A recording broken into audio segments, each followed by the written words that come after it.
5:30, private investors have an interest in building an official Greek row for the University of Buffalo's fraternities and sororities. But there is some confusion on where this would be built and how it would change the dynamic of student housing at UB. News 4's Marissa Perlman has this story from the newsroom. Marissa? Hey, Dan and Alina. Well, Greek life at UB lives in a residential neighborhood right now near South Campus. Say moving it would be safer for students, but there's still a question of where this project would be built. This is the Greek row we have now. This is the unsanctioned Greek row. And they just need to recognize it, I think.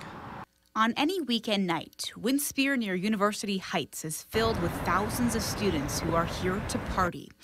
UB junior Tristan McIntosh lives in one of the unofficial frat houses that line the block. This has become the college living. This is where it is. He says this proposal will just mean a higher cost of living for students. But some say it's time for a change. We have such a large influx of people coming here to party in Fraternity Row in this neighborhood that it's become a public safety issue. And I know it would be a lot more manageable if we had less of that going on here during the weekends.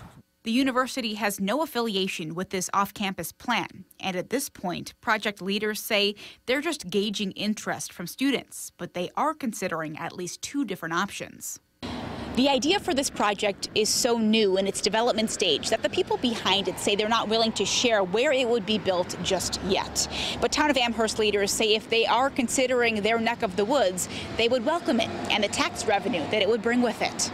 A $60 million project, dozens, if not hundreds of construction jobs and then permanent jobs.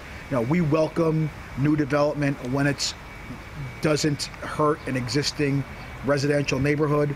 The Amherst Planning Board has not heard from anyone about this project, but Manna says he hopes to hear from this business group soon. Done right, if it's placed around other student housing, if it's kept away from existing residential neighborhoods, it could be a very good thing. It could change the dynamic of what goes on in student housing at UB. Now, project leaders aren't sharing much at this point, but they say they spoke with students on campus in September and said many were enthusiastic about this idea. We'll, of course, keep you posted as we learn more. Marissa Perlman, News 4 at 5:30.